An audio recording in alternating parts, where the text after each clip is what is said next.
All righty. Well, my clock says 11. So if you have not already put your name and library into the chat, would you make sure that you do that? Since you've made the effort to be here, I want to make sure that your attendance record gets updated. So it's been a bit since we've been together, since we did not have that December meeting. And some of you went to extraordinary means to be here today. So I'm happy to see you, that everyone is alive and well and not frozen. So I don't know about you guys, but I am not a winter girl. Just get me to the 70s and Our 80s and I'll be happy. So I'm going to be looking the whole time at Ken's little Yeah. picture there, just kind of pretending, dreaming by, Yeah. by the lake shore, I mean, the ocean there. So, anyway, so let's go ahead and dive in. The very first thing on our agenda, let me see if I can actually get there. It is not wanting to cooperate with me today. Share. There we go. Um, is really more an FYI than it is something that I think we really need to be concerned with. I think it was a fluke, but because it happened once, I figured it would be a good idea to at least say, okay, it's happened. This is how it happened and what it means. So, um, we had a library that um, had an item come in and they were ready to actually um, scan it and put it onto their hold shelf. And when they scanned it, they got the error message here that says this item could fill a hold request, but capture has been delayed by policy. And so they're like, well, what in the world does that mean? We've never seen it before. So after a little bit of um, investigation, we realized that this was a flag that you could put on as you were cataloging, and indeed it had been put on by mistake.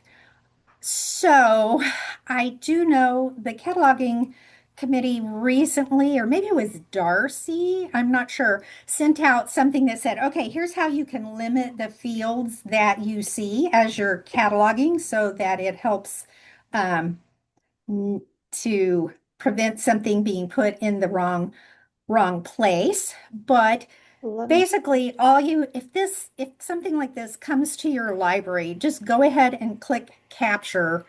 It's putting a delay. In this case, it was on a juvenile book, and I don't, like I say, I think it was a mistake from the get-go, but I don't know if the original intent could have been perhaps to make sure that whoever was picking up was really a juvenile, or I don't know. So anyway, since we have encountered it, I thought it would be good for everybody to at least know that this has happened once and it could happen again. So I don't imagine that it will, but never say never.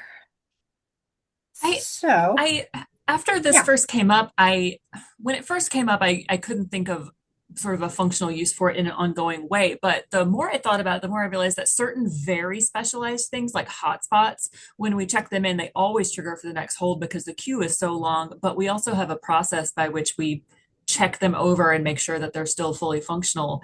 So for very specialized and expensive equipment, it might be useful for certain shelving locations just to give staff a chance to say, please don't put this on the whole shelf yet because we have an internal verification process for the equipment.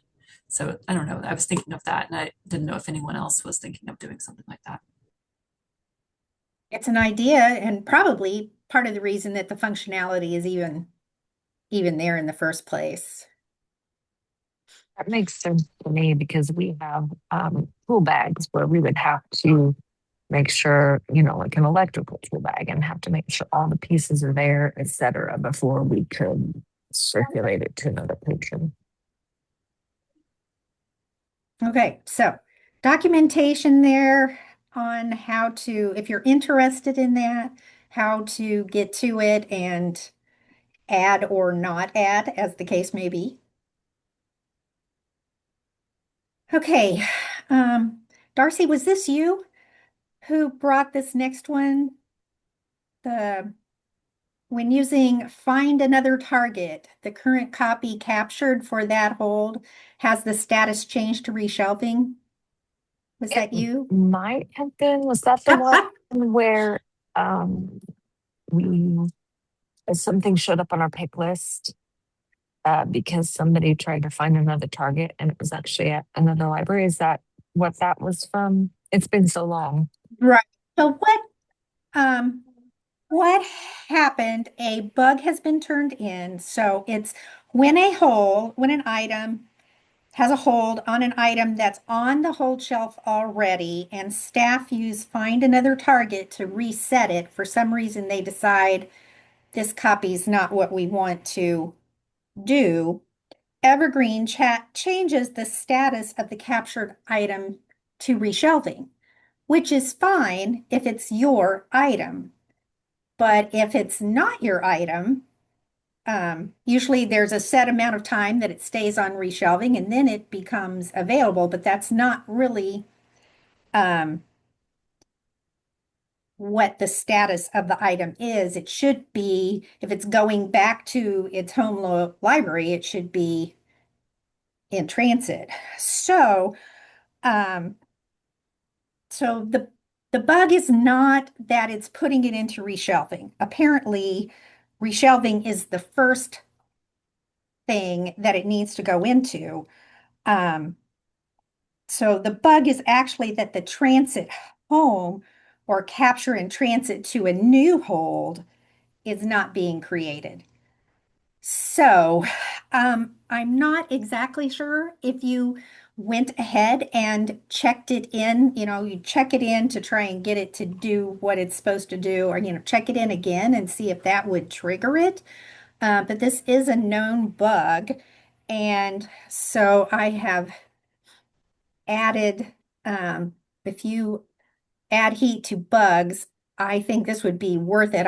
I always am a big proponent of, I like to know the status of the item should reflect what it really is, not what it's going to be. And so anyway, if you are so inclined, there is the bug information for that one.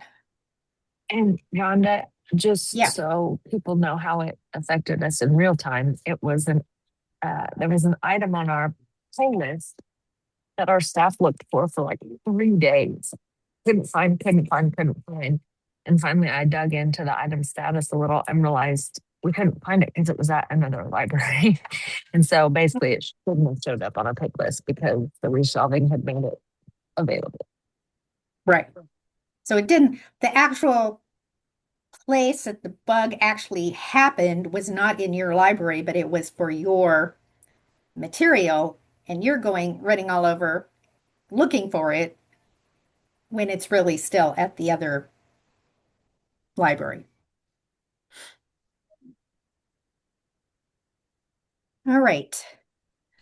The 2026 Users Conference, the call for presentation proposals deadline is March 1st of this year. The conference date is in April the 24th. So I did want to at least throw it out there. Is there something that the CERT community believes would be helpful if we did a session?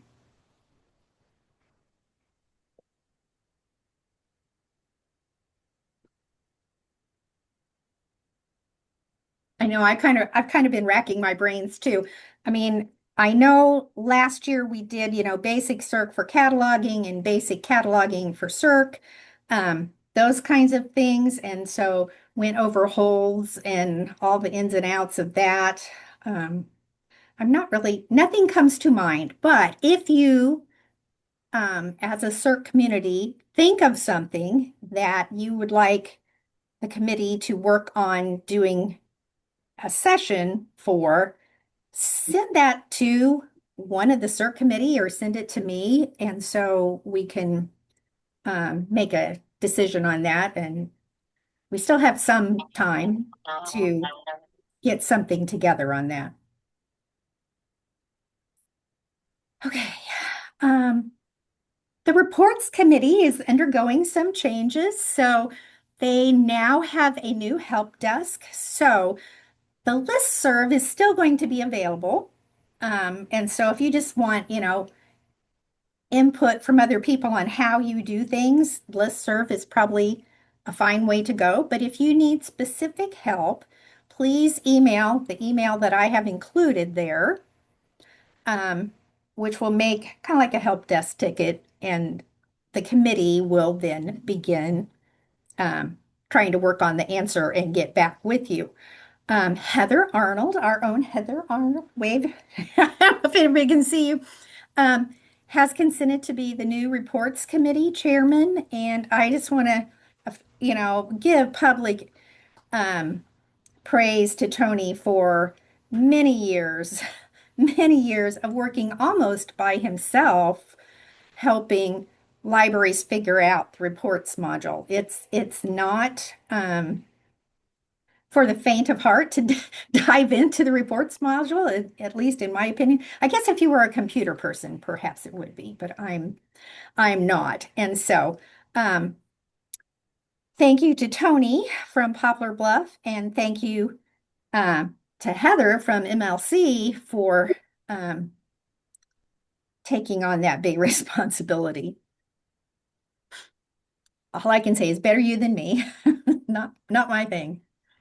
Okay, I wanted to spend a little bit of time. I don't know how many people have been into the test server playing around with changes that are coming in February. So I thought I would include, Colleen sent out these Equinox, like release notes. And so, again, not being a computer person, sometimes I get kind of where they're going with it, but I haven't really got it all figured out yet. And some of the things that I've wanted to test, I feel like on the test server, it's not possible to test because things aren't moving. It's like this snapshot of things. So I just want to open it up for anybody that has found something that you think would be beneficial for the CERT community as a whole to know about. I went through all of the notes. Can you hear me? There you go. Yeah. I went through all the notes. There's a lot of stuff. The circulation stuff, I didn't see very much on there that's going to directly impact our like day-to-day frontline staff, but I could be missing something. But I am curious. The test server is black. Is that what Evergreen's going to look like now? There's a dark mode. And so up on as you look at your screen on the right side where you can see what you logged in as, Yeah. there should be like a sun and a moon and so you Oh, can toggle back and forth between dark mode and regular. And if you put it on auto, it's whatever your computer or your workstation is normally set at. So if okay. you have staff that are sharing computers, but one likes dark mode and one likes the normal, they can switch back and forth without. Um, if you're interested in dark, I would say take a look at it because things um, look Different. very different Yeah, in yeah, dark, yeah. in I dark like the mode. dark mode. As someone that's very sensitive to like screen light, when I saw it, I was like, "Ooh, I hope this is a permanent change." I'm all about it. So, Well, Mine was so one also in thing, dark mode when I went to it, and I was like, is yeah, it automatically in dark mode? But yeah, then I looked up and found what Rhonda had just said, which is that it's using your system default, which made me feel better. I do like dark yeah. mode, but I don't feel that most people prefer it. But it's No, I lovely to don't have think the so. option. I know everything's in dark mode already on my computer, so that's probably why I did it. But okay, that's it. That's all I noticed. I will say the colors are different in dark mode. Some of the display things are a little bit different um, in this next version, the way that um, bills are highlighted, or if on the left side where you see the patron profile, if it's got holds and things like that, it kind of displays a little bit differently, but net the functionality is still the same. But I would say if you like dark mode, get in there and play with it before you so you can see what it's like. There are some changes that I am looking forward to testing about better control over what fields appear in your required and suggested patron registration. Um, I'm really hoping we can make that photo URL field go away. Go away. Um, yeah, it's like what you were mentioning before, Rhonda, about Darcy talking about limiting the fields on the cataloging screen. I mean, if we can limit the fields that show to our staff on the registration screen, I hope it will be not just a more pleasant experience, but also just fewer chances to for things to go awry. Yeah, I tried it and I couldn't get it to work on the test side. Um, but again, I wasn't sure whether it was just because we're just dealing with a snapshot, or I don't know. So it's one of those things that I want to look at once we go live. And maybe it's something that what I thought I was doing to change it was really not what needed to be done. There's a different um, place that you go to do it. So I don't know, but I'm with you on that. Anything else? I know cataloging is, there were more things I think maybe directed toward catalogers than circ changes. So if you are one of those library staff persons that have dual responsibilities, it might be worth it to look through um, some of those. I know the cataloging committee is talking about some of that. So the other one that I noticed, and I'm not sure if I would ever use it, is there's supposed to be a way to track when holds are reset, a hold reset reason. But again, because we're not in real time on the test server, there's not a way to, nothing's being reset, I guess is what I'm saying. So I'm not sure that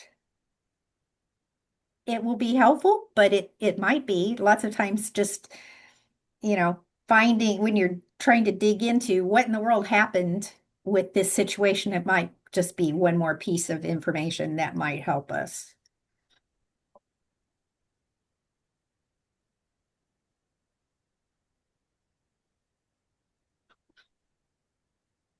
Anybody else? I have heard cataloging, I, they're talking about requiring that if it has parts, it requires you to put parts in it so that, I mean, parts is another thing in Evergreen that's a little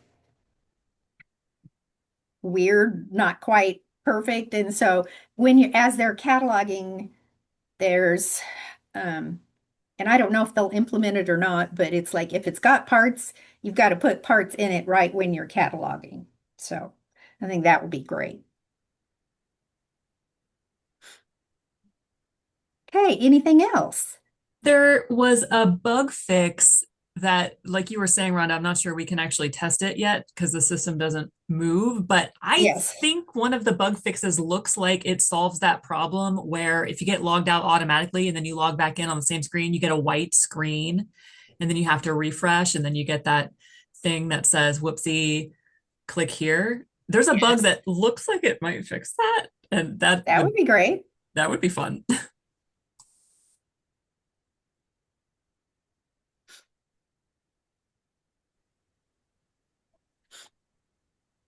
All right. If anybody else thinks of anything, jump in there because the more we know and have tested before it just changes, the better our staff are going to be able to handle the upgrade.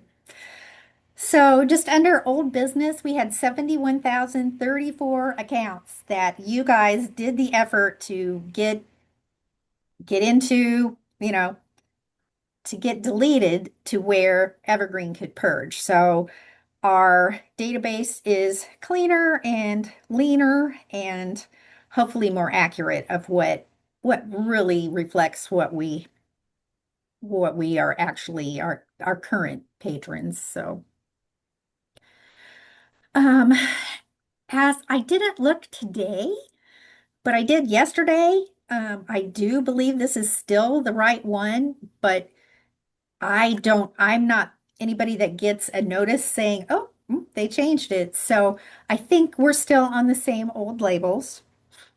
Our next meeting is going to be February 24th. And it is with great pleasure that I just remind you that the CAN committee has published their local admin manual. It's been posted on the MEC website under member resources and general member resources. I haven't had a chance to look all the way through it, but I'm hoping it condenses all of that into an easier resource for finding what you need to if you have a question about local resources, local admin. Um, I know Evergreen has documentation, but sometimes I have a hard time finding what I specifically am looking for in that big document. So I'm hoping that this will be um, a great thing, especially if you've had turnover in your library and some of the institutional knowledge was there is no longer there. So this might turn into a resource that would be helpful. I know they are looking also at the changes when we move to 315 to see if there's anything that even though they just barely got it published, there might be something that they need to tweak. So I know Leanne and their group are on that. So, but that was exciting. They've been working on it for quite a while and probably lots of hours went into producing this. So, all right. Um, One thing that is not on this agenda that I wanted to bring up, we talked about at the December membership meeting that we were removing the general staff permission group and that we wanted all of those accounts to be changed by January 31st. So we sent out, your library might have been one that received an email from me saying, okay, these are the accounts that are going to need to be changed. So we're a week out and I decided let's talk to Equinox and see because I know we have removed every account that had general staff as their primary permission group. But there are still 32 accounts that have general staff as their as secondary group. And so even if you got an email from me before, you may be getting an email from me again saying, okay, yes, your primary group is right, but we need to go in and adjust that secondary group.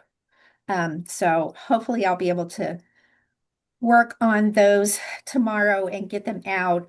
The January 31st date was kind of just a date that we arbitrarily pulled. And so, we definitely want to have it done as quickly as possible because in February, we're going to talk about at the general membership meeting, moving everybody to the new circulator and circulation admin permissions.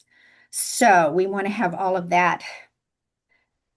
That needs to be done before we do the next step. And so it's coming. We've worked on those for a long time, thanks to, I know, Belinda and Heather and multiple, I can't even remember who all has kind of put in their 2 cents on that. So before anything would be changed, we would send out to each of the library directors, okay, here's the new permissions for circulators. here's the new permissions for Circ admin so they could see what's different. Our hope is to also get a report from Equinox.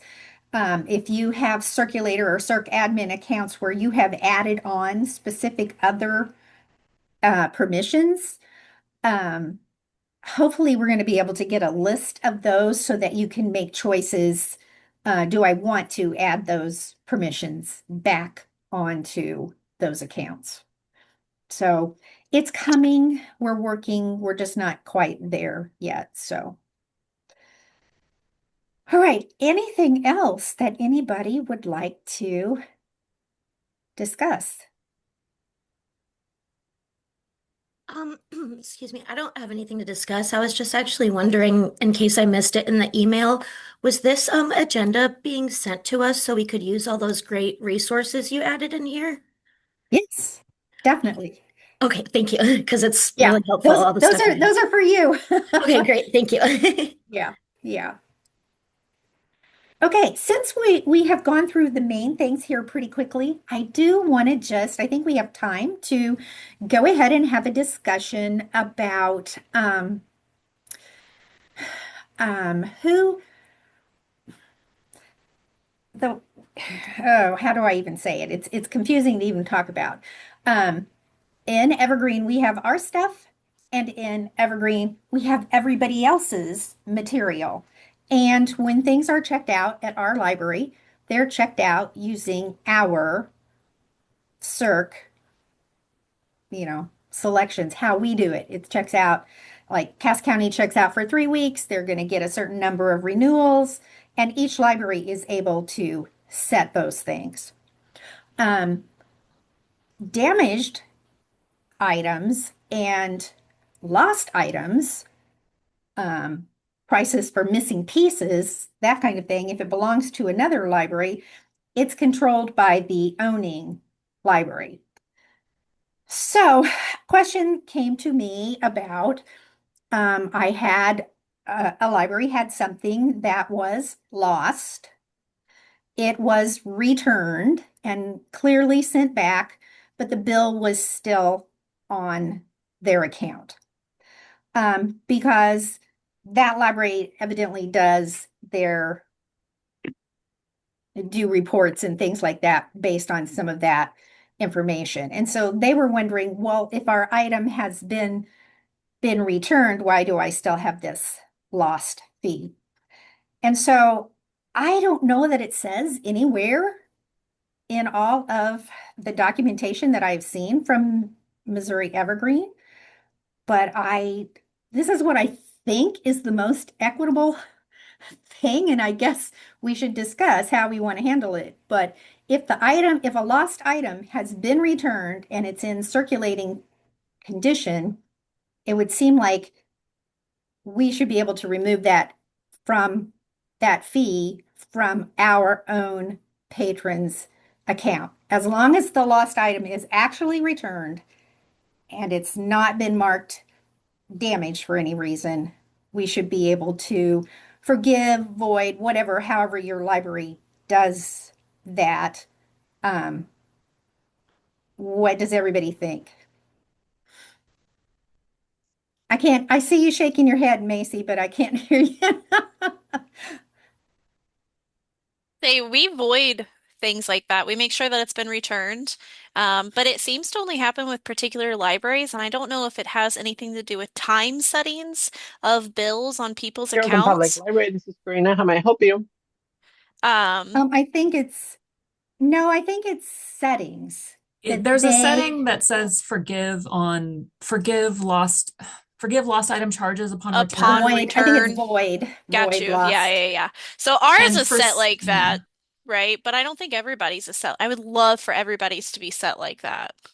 Well, I The don't know. we Maybe have we'll, default is two. to void, but some of them have say yes. I mean, that means they chose it specifically. right, Mhm. right. Right. We have two lost settings. We have one that's within a certain number of days past the last overdue.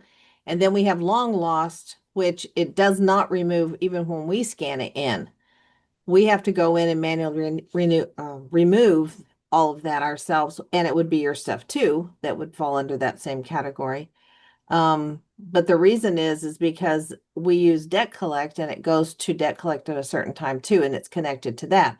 So if the item long lost is returned, no matter where, well, you guys don't, may not do debt collect. If it's here, Mm. we forgive the lost item, but the debt collect charge stays on the account. But that's just for us. That's not for you guys. If it's your patron, we wouldn't, I don't think it shows up on your account as a debt collect charge, correct? On your patron account. It I wouldn't. don't think Yeah. so. I Yeah. So don't that's know. why we have two different lost links. Lost and long lost, we call it. It doesn't say that in the computer anywhere, but we called it that. Yeah, I see things that because it'll show up as like lost and then there's like long-term overdue. Mm-hmm, Like we don't mm-hmm, use that here, but I guess mm-hmm, I think Jefferson County might use that. mm-hmm. But I would love for everyone to be on the same page when it comes to that because it's very confusing for frontline staff when something's returned, but the patron's still being charged for, or a patron sees it on their online account and they're saying, "Hey, I returned this," and it's not something they maybe returned it in the Dropbox, and so we're not going to their account and double checking to make sure that it's being taken off of there when we scan it in. But Mhm. I don't know if we can all have the Yeah, we same do. rules. That is part of our process as when something's reported lost on, when we scan it, that is their job is to check the account here. But it's not a problem here for us, but I can see why it would be a problem for you. Yeah, Well, I too many think, hands in the pot. right. And I think they just did not want to um, remove that fee, fine, whatever, without kind of knowing, okay, what do most people do? And I'm wondering if perhaps we need something put into best practices about, um, if you're sure that the lost item has been returned, then um, it's okay to go ahead and void. So committee members, what are you thinking Well, you'd there? have to be sure because you Well, have the sure. item in your hand. If Right, you're the other library, there's no right, question about whether you have it or not. right. So the thing is removing that fee. That's the problem. Rhonda, I So, have a couple of questions. Yeah. So if our library has chosen to, like, when a lost book comes back, it will um, automatically remove the price of the item and the processing fee, but leave the collection fee if there is one, because that's separate, kind of like Terry. But so if we have that setting and that happens with another library's book, their setting takes over. Is that what I'm understanding? Well, I mean, because technically, I think Evergreen pulls damaged and lost policies from the owning library, not the checkout side of it is going to be your settings. The damaged and lost side of it is going to be the way it's set up is that is controlled by the owning libraries setting. I I knew that. I guess I just thought that once it's back in circulation, the policy would be ours again somehow.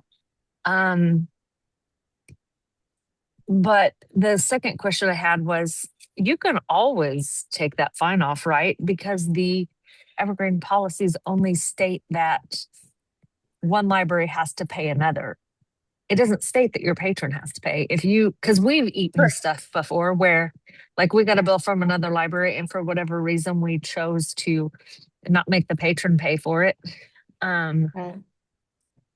and you can either do void, forgive, or you can zero out, which leaves no trace. Void leaves a trace that's only findable in reports, and then forgive shows up on the cash report. Mhm. I get a weekly report that shows me charges where the item that was previously lost is now in available or reshelving status. So it helps me look for those. And I do think it is appropriate to void them. And I don't think my libraries would choose to not void the fine automatically, especially if it's just within a few days or a couple of weeks. Of course, it is that library's prerogative to not forgive. I think the issue is that in many cases, the previously lost item, it's being returned to our library. So we see a pop-up that says this item was previously lost, and then we put it in transit back to its home library. And I think according to their ideal process, maybe they would look it over and make sure that the item is still in good condition and then waive the fee. But there's no indicator for them when they check Right. it in from transit. So there's no trigger for the library that created the charge to go back to my patron's account. They wouldn't even be able to see the charge on my patron's account. So that for me is the challenge. Well, and the other challenge I believe is, I mean, some of these things are put into your book drop. You never see the patron. So you check it in, you see that it was lost. I mean, for Cass, we void all those bills. And so that's what people, our staff is used to assuming. And so they don't even look at um, that, go into that particular account. And usually the way we find out about it is when a patron comes back to us and says, why I returned this item, why is this fee still on my account? So,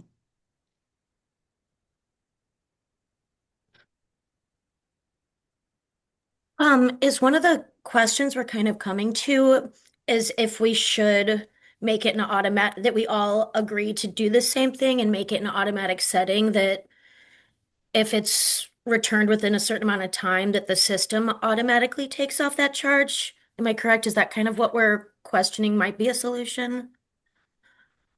well, it would be a very elegant solution. However, I just think we're going to have, I mean, getting 80 libraries to agree, Mhm. and part of Evergreen traditionally has been that you get to set your own um, policies. So, and I don't know if some of this is also controlled by a library board that says, no, we're not going to do this, that, or the other. I'm not sure about that, but um, that's why I think at least my hope was that we would have an understanding that if the item was returned and if the item was in good condition, then we could void those bills. So could we sync up, like maybe the committee think up a best practice slash procedure for staff, like that we could give to frontline staff where let's say an item says this item was lost. And you say, okay, is it my item? Is it somebody else's item? Is it somebody else's item? Is there a charge? Do I need to, handwrite a note when I send this back so that they will then be prompted to, because obviously the computer's not prompting them to say, hey, this was lost. So, handwriting a note, Or we could do say, we, or do we just at the point of sale, so to speak, right there, if it belongs to another library? The thing is, most libraries are voiding those bills, but there are some who have chosen not to, and that is in their prerogative. So one way or another, it would create more work for either the Somebody. returning library or the owning library, one way or Well, another. and I think I really want to work through the process myself. I'm not ready to say what I think right now because I want to I want to watch it for a minute. And can we like have a month Definitely. to think about this? And I really want to watch what happens. I mean, I'm aware of what happens. I'm the one who set the policy up for us. So I'm aware of what I think is supposed to be happening. So I want to watch it and, you know, feel comfortable about making it a idea, offering an idea. Okay. Hey, Rhonda. also, oh, sorry. I was just going to say, I would love and maybe they don't want to talk on here, but I would love to hear from a library where their policy is not to do that and the reasons why, because I'm sure there are reasons, whether it be the board said so or whatever, but I'm Yeah. just curious. I agree. That's what I'd like to hear too.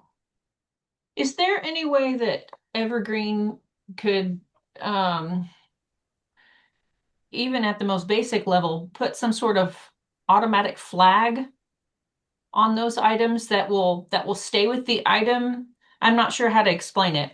If an item comes in our book drop, it belongs to a different library. We don't know that it's a long lost something, that our patron had it out for a year and they bring it back and we check it in. Is it, I don't know that we're going to get some sort of flag on that says this is a long lost item. Well, other than that little pop-up that comes up as you're checking in that tells you, okay, this item was marked damaged, this item was marked lost, or something Yeah. like that. But Yeah. again, that's happening where you are as opposed to at, back at the Yeah. I think home I need library. to look into our circ policies. Most of them were set before I became director. And Yeah, and I honestly don't know them really well, like some of you would, where you set them up yourself, like Terry was talking about. I worked with Evergreen on adjusting a couple of them, but there are probably some automatic things that happen at 6 months or a year or something that I don't even know that that's happening. So that would be, if there was going to be a circ training somewhere to get into circ policies, I would find that very helpful. But I know some of them it's just easier for me to email the help desk and say, "Hey, I need to make this." And they've been really good about doing it. I would second that. Even when we set them back in 2020, I had no idea what the repercussions were going to be of those policies until some of the things I'm finding out now, for decisions we made back then being totally like, okay, I guess 3 months sounds great. I don't even know. So I would love that. I think that's a great idea. well, and I think it also makes a difference whether your library came on and then you were set up by Mobius, or whether when your library came on, you were set up by Equinox, because the process is different between those two Oh, things. 100%. The training's different. Everything about it's different. So yeah, And all that was done before I was even on staff. yeah. Willow Springs came on in 2015. And I think just from old paperwork I've seen that might have been through Mobius. It Um, would have been.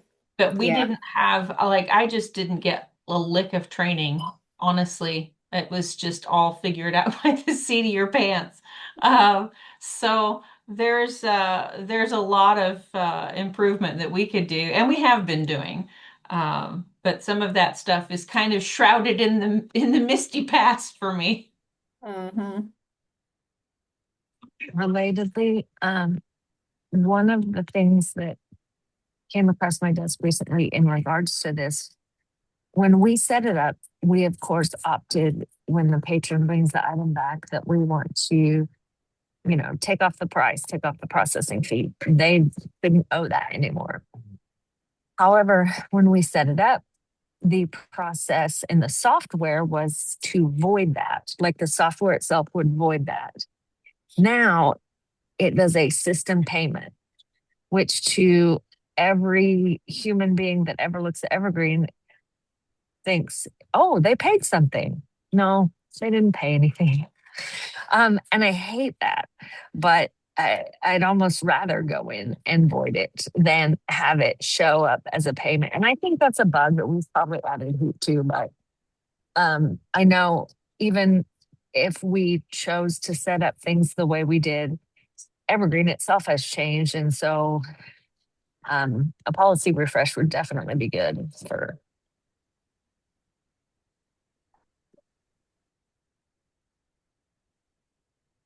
Okay, so we will let this kind of simmer for a little bit, let people check into um, how it's working for them, what your settings really are. Are they what you want them to be.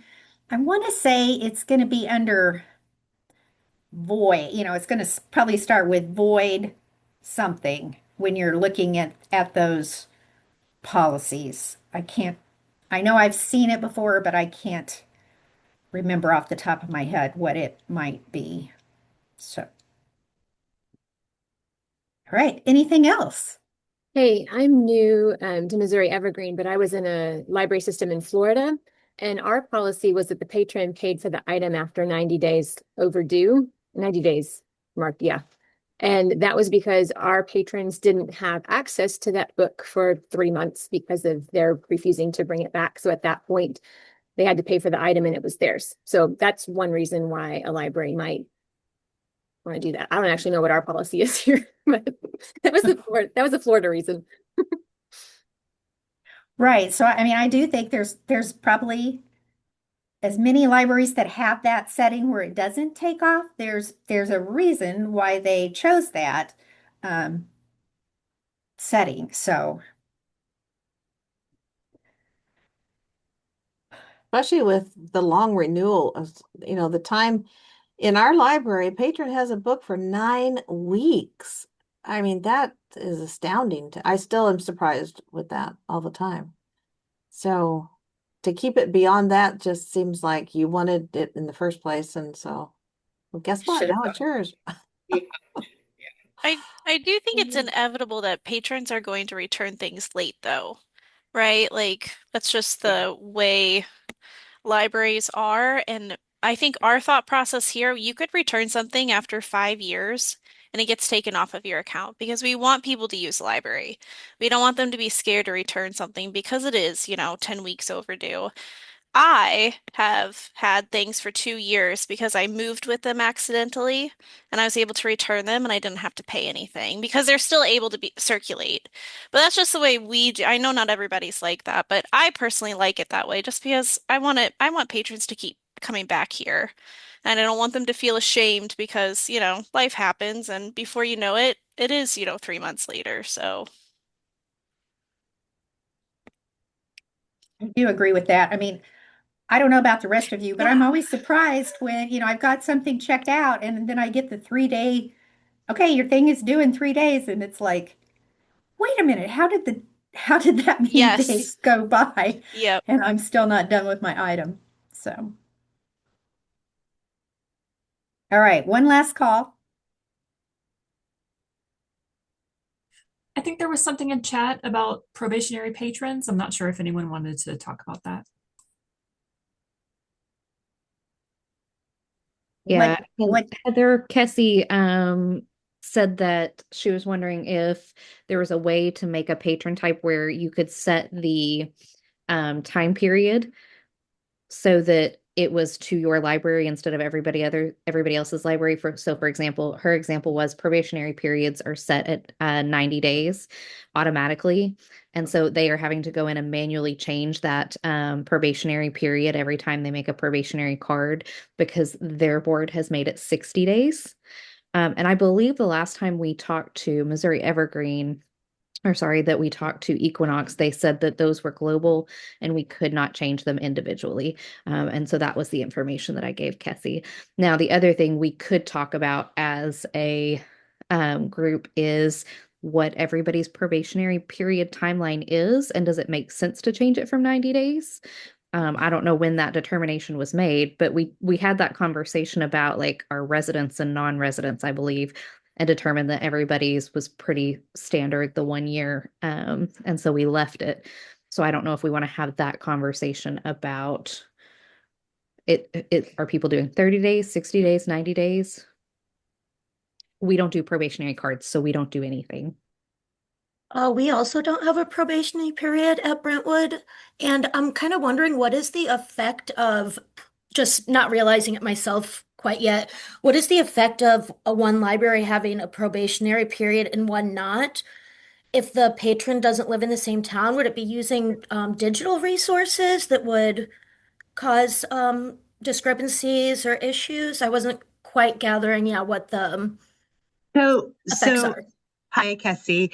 We're we have just rejoined Missouri Evergreen, so I'm still in the learning phases of how this all works. We have found that if books are going to go missing, they are very, very likely to go missing in the first 1 or 2 checkouts. It's been that way for a long time. It is still true, even though we limit our probationary patrons to 2 items. Those are the ones that we don't get back. So 60 days seems to be enough. If they get a good return history over those 60 days, they're going to be great library patrons.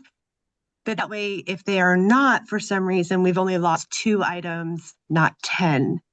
Right now, like I said, we are manually adjusting back to 60 days, but I'm always trying to make things as simple as possible at the circ desk. So I was just looking to see, when I asked this in the listserv, I got a lot of response. Most people don't do it, from what I heard in the listserv. But I would be interested to know if it was something that we could take a look at. But I understand if not. Thank you. Well, it definitely is a global thing. So it's all one setting. So I guess the thing to do would be find out who uses a probationary card and how long.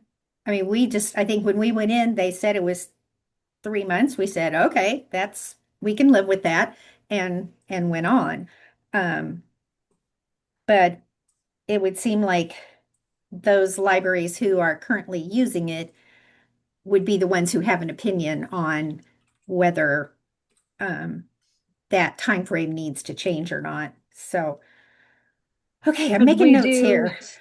Could we do In some kind theory- of survey or spreadsheet where, like, do you use it? How long is your period? Right, that's kind What of do what you I'm change these thinking. people to later? And then notes on your process. Yeah. I think in theory, it should be possible for us to pull a report that does not That's have kind of what I'm personally thinking. identifying patron information, but just a count, of libraries and the count of their probationary If only cards we at any knew a given time. person that was like in charge of reports that could show I made something a note. so I amazing. made a note. Yay, Heather! And if all else fails, I'm sure Equinox could pull it too. So if Heather gets bogged down now that everybody knows she's the one to send things to, if all else fails, we can always get Equinox to do it. Let Dale do it. Yeah, they would. Um, Heather, if you end up being able to pull that report, would you be willing to create some kind of survey to send out to libraries? That should be no problem. Okay. Like just a Google Yeah. Google survey. Okay. All right. Good stuff. Anything else?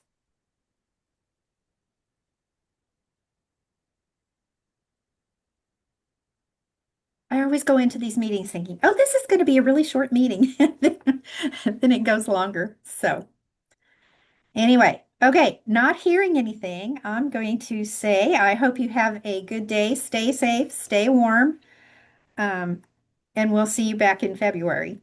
Thank you, Rhonda. Bye. Thanks, everybody. Thank you. Bye. Oh, Darcy, before you go, you had such great suggestions for what should be included on that survey, and I was hoping do you want me could to say them again. Or if you just want to email me, that would be great too. I can do both. Because part of the thing I was thinking about, we use probationary, but the our expiration date doesn't indicate the time that they're probationary, which is more complicated. Like that would be better in email. But I was thinking, do you use probationary? How long is your time? What do you change your patrons to after probationary? And Well, something gosh, about would you prefer a different part of the point is to find out if they would prefer a Right. shorter Yeah. time frame. So something toward that, I guess. And Okay, maybe yeah. like, is it board required? Like, is it written in your policy? Because like I think our probationary period, even though it's not reflected by the expiration date, is actually written into our policy. So like the only way to change would be board. So that's sort of an Um, indicator of like how flexible, how right. easy it would be for your library Right. to shift. So like changing a policy would be more intensive. Yeah. Versus, well, we've always done it this way. Yeah. Um, Okay. but yeah, we set up a year-long expiration date when they sign up for a card. Because that's our regular expiration date, and then we have people that pay for non-resident cards. But then after their 30 days, we go in and change them from probationary. So basically the limit is more about they can only have 2 items, and if those items are like damaged or overdue, then that essentially cuts them off from service. Which is the same thing that an expiration date would do, right? Right. At least those are in policy, so at least those get to be flexible, based on library preference. Right. Darcy, could I ask you a question? I know we're done, but Oh, sure. That's No, okay. that's fine. It's still recording. So am I understanding correctly then the reason that we need to discuss if some places have probationary or not is because, say, for example, if you have a patron with probationary status and they want to put on hold like 5 books from the municipal consortium, it wouldn't let them, correct? And that's Actually, the issue. It incorrect. will let them put them on hold. You Holds, just can't yeah, check holds back. aren't related to checkouts, which is dumb, and that's a whole nother thing. But Okay. um, the the reason they're discussing this is because, for example, every time we create a patron, we go in and we mark them as probationary, which automatically sets to 90 days because of Evergreen. So then we have to go in and change it to 1 year, or the other library that was asking about it has to go in and change it to 60 days. And so Mhm. they were just saying, hey, this would be great. Because like when I train new people, I have to say, now, if you change the expiration date and then set them to probationary, you're going to have to change it again. Mhm. And so that they were just hoping for that, but they didn't realize that it was a global setting. And that brought about like, hey, let's everybody talk about, is this what we want? I see. We can have them change those global settings if that's what we want. I It's see. just finding out, is it I what we can want? say, yeah, to speak at least for Brentwood, and I know I can't speak for the whole municipal consortium, but I mean, we go in and change like by hand. So it's just part of like my workflow process where I'm like, Yeah. boop, here's your barcode, boop, here's your day. So just in the goal of like respecting and helping with what everybody wants, I think we're pretty okay with what you guys decide from. I don't know if Heather has anything to say about that, but that's my thought after understanding it. Thank you. Well, and that's And part of our workflow too, but I totally get the, hey, if this could be easier, because Yeah. I'm that person too, right? Like, let's just see if we can streamline this. Yeah, it's Right. similar because to a conversation. Oh, I'm sorry, Cassie. no, I was just going to say it's everybody's workflow over more than 80 libraries. Like that's a lot of time. It adds up, I guess is what I'm saying. I mean, the MLC, for example, we actually have an expiration period of 2 years for both resident and reciprocal, but the setting in the system is for 1 year. So we manually change almost every single account. But we brought it to the consortium last year after we joined, and there was a discussion, and it seemed that the majority of libraries do prefer the 1 year. So I think for a permission group like probationary, which is in a little bit less used, I'm hoping that it would be great if that group could all just look at the setting again and then agree together. In the meantime, I'm on the lookout for a Launchpad bug to disassociate expiration from patron Yeah. code.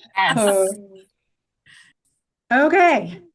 Can I ask a quick Heather, do you feel question like you've got, also? go Sorry. ahead. We don't use the probationary here, but it's something I'm very curious about, especially since Darcy, I know you use it now. Um, so I'm hearing like a limit of 2 items. Is that something you can change per district, or is that No, built that's into it? also part of the global. Cass County does it, and we use it for people that we cannot verify their street address when they come in to get the card. So they have to come back in with a piece of documentation to say, yes, this is where what I told you is where I really live. So that's why Cass County does it. But We I just do can't it for the say. same reason that was spoken. Like if something's going to go lost or missing, better it be 2 than 20. Mhm. Because it really does usually happen. And that it's the kind of like check out, we are never going to see this person again versus like sometimes people have lost books. It just happens, right? But it's always, it usually happens right away. And that way too, it gives us a period to check over their application, make sure that the SOS rule is all squared away, make sure that everything is correct, like we didn't mistype their email. Because we have almost no message B problems every week, like almost zero, because we check and double check those applications to make sure that they're correct and that we put it all in there right. So